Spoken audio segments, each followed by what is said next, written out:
அவர் 234 தொகுதிகளுக்கும் பொறுப்பாளராக ஆக்கப்படலை. 6 தொகுதி மட்டும் தான் ஆக்கப்பட்டிருக்காரு. இவருக்கு மேலையும் இவருக்கு கீழையும் புரோட்டோகாலில் இருக்கக்கூடிய 72 பேர் வந்து மொத்தம் போட்டிருக்காங்க. ஸோ கீழே 72 கேண்டிடேட் அவங்கள்ட்ட கிடையாது, நமக்கு தெரியும். ஆனால் வேற வேற பொறுப்பில் இருக்க நிர்வாகிகள் எல்லாமே கொடுத்துருக்காங்க. அப்போ எல்லாருக்குமே அப்போ 234 தொகுதியில் ஏடிஎம்கே பிஜேபி போட்டியிட போகிறது கிடையாது. அப்போ 234 தொகுதியில் போட 25லேருந்து 30 தொகுதியில் போட்டியிட போட ஒரு பிஜேபி எதுக்கு 234 தொகுதியில் வந்து ஆட்கள் நிப்பாட்டணும்?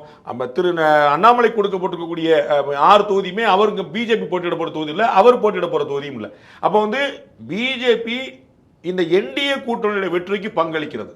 அதற்கு அரவிந்த் மேனன்லேருந்து சுதாகர் ரெட்டிலேருந்து அண்ணாமலையிலேருந்து நயினார்லேருந்து ஒருத்தர் பாக்கி இல்லாமல் எல்லாருக்கும் நாங்கள் பொறுப்பு கொடுத்துருக்கோம். எல்முருகன் மத்திய அமைச்சர் வந்து டாக்டர் தமிழிசைலேருந்து எல்லாருக்குமே பொறுப்பு கொடுத்துருவோம் சொல்லிட்டாங்க. அப்போ இது வந்து எல்லாருடைய பங்களிப்பு, how serious we are about this election அப்படிங்கிறத காட்டுறக்காக கொடுக்கப்பட்ட விஷயம். அப்போ இதில் வந்து ஒரே ஒருத்தருக்கு பதவி கொடுக்க மாட்ட மாதிரியும், அவர் தான் 234 தொகுதிக்கும் பொறுப்புங்கிற மாதிரியும், அவர் விலகிட்டார் அப்படிங்கிற மாதிரியும், தலைமைக்கு அவருக்கு ஒரு ஊடகத்தில் பார்த்தேன் 6 தொகுதி தான் கொடுத்துருக்காங்கன்னு வருத்தப்பட்டு போயிட்டார்.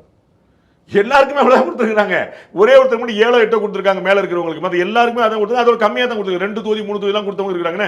234 தொகுதி நீங்க 6 எப்படி பிரிக்க முடியும்? நீங்க அப்ப கணக்கு பார்த்தீங்கன்னா எல்லாருக்கும் வராது. அப்ப எல்லாருக்கும் ஒவ்வொரு தொகுதிக்கும் ஒருத்தர் திரு அண்ணாமலை கெப்பாசிட்டி 6. உங்களுக்கு புரியுங்களா? அவரால் 6 ஈஸியா பாத்திர முடியும். அவரால் அப்ப கீழே இருக்க 2 3 எல்லாம் கொடுத்துருக்காங்க. அப்ப இது ஒரு காம்ப்ளிமெண்டா அவருக்கு கொடுக்கப்பட்ட விஷயத்தை இவங்க கம்ப்ளைண்ட் மாதிரி கொண்டு போறாங்க. 6 தான் கொடுத்துருக்காங்க வருத்தப்பட்டார்.